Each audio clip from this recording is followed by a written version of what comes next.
ఓం నమో వెంకటేశాయ. శ్రీ విశ్వావసునామ సంవత్సరంలో జరగబోయేటువంటి సంచలనాల గురించి చెప్పడం జరిగింది. విమాన ప్రమాదాలు అయితేనేమి, సునామీ హెచ్చరికలు అయితే, భూకంపాలు కానీ, అగ్ని ప్రమాదాలు కానీ అవన్నీ కంటిన్యూగా జరుగుతూ ఉన్నాయి.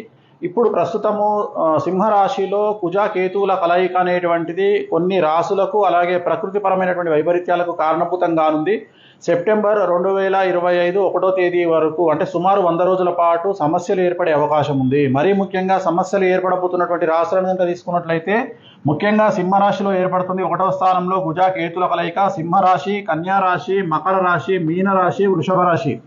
సో ఈ 5 రాశుల వారికి విపరీతమైనటువంటి సంచలనాలు కుజ కేతువులు సింహంలో కలిసి ఉండడం వల్ల సంభవించబోతా ఉన్నాయి. ఎలాంటి సమస్యలు అంటే ఆర్థిక పరమైనటువంటి ఇబ్బందులు, నరాలకు సంబంధించి న్యూరో రిలేటెడ్ ఇష్యూస్, అలాగే లీగల్ ఇష్యూస్, అలాగే తల్లికి సంబంధించిన ఆరోగ్యపరమైన ఇబ్బందులు, అలాగే ఉద్యోగం కోల్పోవడము లేదా వ్యాపారంలో తీవ్రమైనటువంటి నష్టము, అలాగే వాహన ప్రమాదాలు, అతి ముఖ్యంగా భార్యాభర్తల మధ్యన గొడవలు, ఇవన్నీ కూడా సంభవించే అవకాశం ఉంది. వీటిలో కొన్నైనా సంభవించే అవకాశం ఉంది. అలాగే ప్రకృతి పరంగా తీసుకుంటే విమాన ప్రమాదాలు, అగ్ని ప్రమాదాలు, వాహన ప్రమాదాలు, సో ప్రయాణానికి సంబంధించినటువంటి ప్రమాదాలు, అలాగే భూకంప తీవ్రత ఎక్కువగా ఉండడము, సునామీ హెచ్చరికలు, అలాగే ఇంటర్నెట్ ఆగిపోవడము లేదా సోషల్ మీడియా మాధ్యమాలు, ఫేస్బుక్, ఇన్స్టాగ్రాము, యూట్యూబ్ లాంటి వాటిలో టెక్నికల్ ఇష్యూస్ చాలా ఎక్కువగా ఉండేటువంటి అవకాశం కనిపిస్తూ ఉంది.